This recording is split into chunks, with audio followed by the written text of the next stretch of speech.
Por fotoja që më ka bërë më shumë përshtypje këtu është me Mimoza Ahmetin.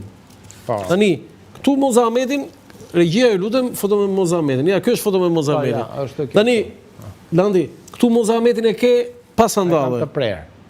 Sepse, po ka shumë mundësi se libri është bocë, nuk është bocë. Nuk është përfunduar.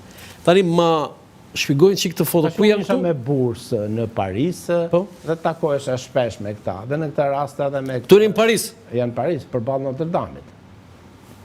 Po, Notre Dame, po. Vjen Moza, ishte edhe bashkë me Julietin atje, edhe me Jusufin, po kjo duke qenë pak e gjatë, jejtë sandalet atje, edhe përqafon Jusufin, që dije që kishin misi të tyre.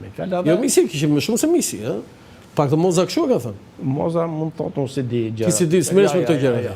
Unë e fotografova këtu, bile se botova ka e gazeta ku unë... Tani, më falë tani, të tha Moza ty do e që sandalë? Jo, po jo që Moza më si që është vetë, me fjallë, jo që vetë, që të ditë me i gjatë. Mos ditë me i gjatë se Jusufi? Po mirë dhe Jusufi nuk ishe i shkurtër. Ja, normal, po kjo ishte pak si më, edhe... Dhe ju mbështet atje, të Sufi. Dhe ti kape dhe sandalët. Mirë, është... Ajo e fotografit, bile se... Pa tjetër që kur e sandalit, duhet ta kapës dhe me atë pjesë. Po shumë e burë, Lando. E botova këtë në atë gazetën ku merja pjesë. Të cilë gazeti që ti? Të gazeta Aleanca. Aleanca, po. Fjallë 95, 96. Ishe Fevziu kryedaktor? Po. Fevziu, Preqik, ishin... Dhe ti u botua me gjithë sandalë? Po. Dhe atit pastaj se unë bëra dhe një tekst, paka shumë bëja dhe një tekst, për shumë kavaljeri që e respekton gjithmonë femën, në gjora diçka të tjetë, për shumë. Jusufi ti respekton dhe shumë femën, jo e qishtë? Absolutisht. Dhe i donë dhe femën shumë? Absolutisht. Te kjo ishte e veçanta që, dhe me thënë drejtën i ngeri pa katrit kjo, për tekstin, po sepse si shduket nuk i pëlqeo kjo. Si pëlqeo kjo që ti shkoj që i donë dhe femën? Edhe që ca pa nuk komunikonte. Kur befas në një takim këshu, në një mbrëmi që a ishte këshu, më vjen aty afër edhe më thotë, Roland thotë, kush është ajo vajza me pelushkë që më shikon mua, dhe këtu pastaj u thye e akulli që unë i propozoj pastaj për karrigen që e fotografoj. Do më thënë, aji, sa vjeç ishe kur e tha këtë? 95, 96. A i du t'ishe 80 vjeç? 80 vjeç dhe goja lëngë. Jo, ishte, jo, shiko, unë kam vëndëre të këta fisnikët, se këta mund t'a quem pa dyshimi, fjallë nga fisnikët e racës tonë, janë gjithmonë admirues edhe gjithmonë të së bukurës edhe të femrës, ishin... Jo, a i nuk ka thënë kush është ajo për të thënë thjesht vetë... Jo, thash pëse më shikon, kush është ajo, si që nga shumë Vrioni ishte dikush.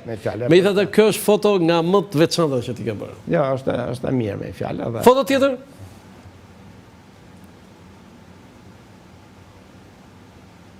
Ka më shqipën do jetë me Zhvarcin, foto tjetër?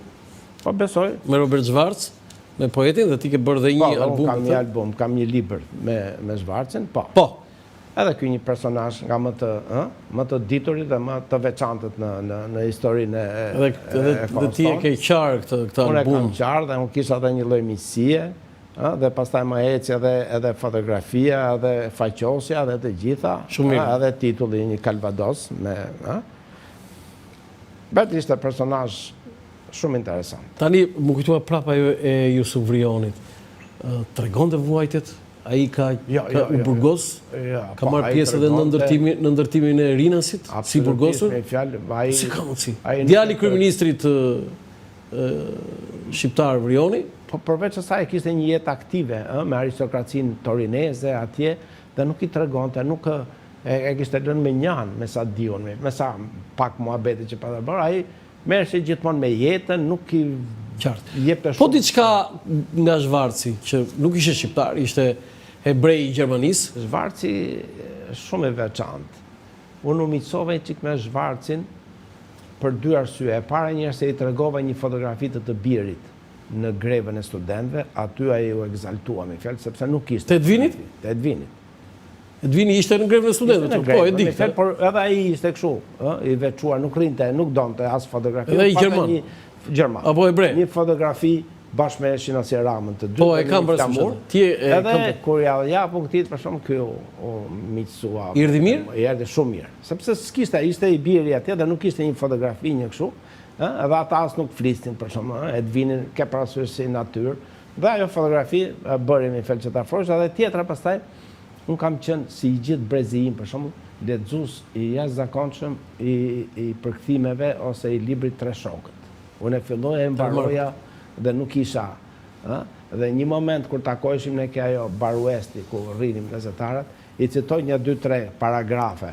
Thotë ti e ma ke mend gjithë përmendshën, edhe që ke i çmendur fare më tha, dhe kështu që ngeli kjo miqësia, por ky për shembull bëheshe shumë keq, se vinim pinim kafe në mëngjes atje, kur shikonin të gazetarin tonë të asaj periude, që nuk e shqiptonte mirë, ose kur kapte gabime në gazet, për shembull, ishte një shqipfolës ose një dashur. Duke mos qenë shqiptar. Duke mos qenë shqiptar. Unë e dija se ky ishte lindur rritur atje me atë gjermanistën e me. Jo, tha, unë jam lindur në Sarajev, 4-5 vjeç. Po, e di që ka lindur se. Nuk ishte, por gjermanistën, si shduket, e kishte gjune e nënës, a kështu, për që e fliste jashtëzakonisht, pa lindur në Gjermani, Pa lindur në Gjermani. Pa lindur në Gjermani, për që edhe ishte kështu, natyre veçantë. Nuk donte... Dhe thonde që kur nuk të lejonte që të paguaje kafen? Jo, kështu, jo. S'linde? Po pse? E kishte veçantim, i fel, nuk... Ti s'pate t'jebe do një kafe në njerë? Po, më se dita si se unë fillova kote fundit, kur ishte atë pa qefi, që i fillova të rije qik më dëndur me Bertin, këtu jemi ke liqeni, këtu ishte qik si pa qef në atë periud, edhe ikim thoshte mërzitesh atje dhe bënim gjirot. Qartë. Atëherë pasere në gjire fotograf atë, ona më lere thët aparatin, po më shqyqyre shpritzoje këtë, ku më dole dhe këj liber që unë e kam për zemër. Dhe pash me Kadaret, me Vrionin, duhet të ambyll me Zvarcin, duhet të ambyll me këta. Tani, ti ke një karrike për shkrimtarët, e jashtëzakonshme kjo. Ja, ky është albumi. Një karrike për shkrimtarët. Tani, si është historia e kësaj karrikes? Po, historia e karrikes është, Landun ndoqe një bursë 6 mujore në Paris. Dhe atje ishte një vend, një pavion atje në Georges Pompidou, në një qendër kulturore të madhe, ku kishte një pavion të madh për fotografinë. Më futi Luana Rama, atje më tha Land këtu, tha ke. Ambasadori, jo politikani, gazetari. Dhe unë, her pas herë, kur kisha kohë të lirë, shikoja albume fotografike nga më të ndryshmit në atë pavionin e madh. Dhe ajo që mora vesh, ajo që më ngeli mua atje nga kjo, ishin shikoj të gjithë albumet fotografike me një tematik të caktuar. Nuk ishin kështu, ajde fotot bukura shumë mirë, po kishin tematik. Dhe unë këtë me karriken, ose këtë me portretën e shkrimtarëve pata filluar para se tikja me bursën. Do të thënë ideja është një karrike nga ato Kosën Verit, të shtëpisë. Të shtëpisë të tërë. Mora. I uli atje shkrimtarë dhe fotografe dhe firmosin ata. Karrika ku është tani? Në shtëpi.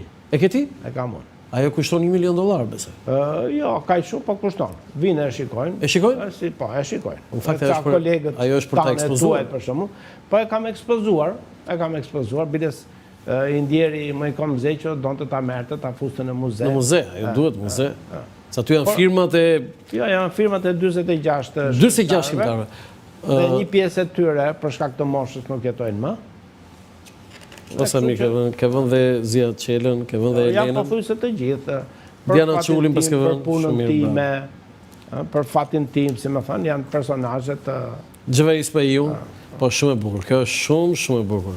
Dhe kom zhe. Foto tjetër? Si që tha kë Ylieti, tha që, shiko, tha, të gjithë kemi librave të veç, por neve, tha, të libri jemi gjithë bashkë. Ke karrike jemi të gjithë bashkë. Te karrike jemi gjithë, Natasha Lako, po.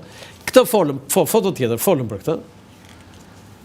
Këtu kush është? A kjo është, ajo vajzë që tashun, nga fotot e para tek fotoqasti. Kjo është një vajzë që e ikur. Si ka emrin? Ida. Ne e njihim kështu si Ida Çekja, një vajzë e bukur me fjalë dhe vonë u lidha me këtë, kur nxora fotografinë. Kjo është foto e parë që ti ke bërë te fotoqasti. Dhe kjo ishte 16 vjeçe për pasaport.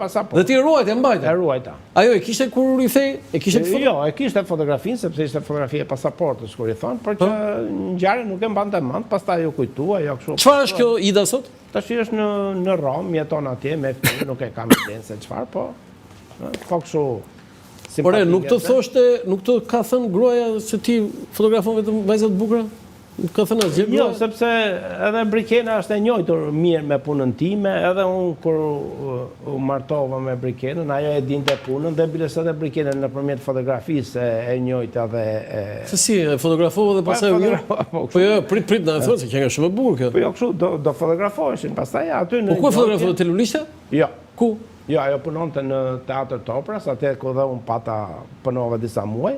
Qa punonte Brikena të teatr? Ajo me ndryqimin meresh ati. Po, dhe ti fotografove Brikena? Unë fotografoja atje, kishte një trup bukur, pastaj unë miqësuam, bëjmë fotografi këtu, herë, 2 herë, 3 herë, pastaj krijohet ajo lidhje. Pas ke shfrytzu postin? Postin. E ke shfrytzuar? Shumë postin.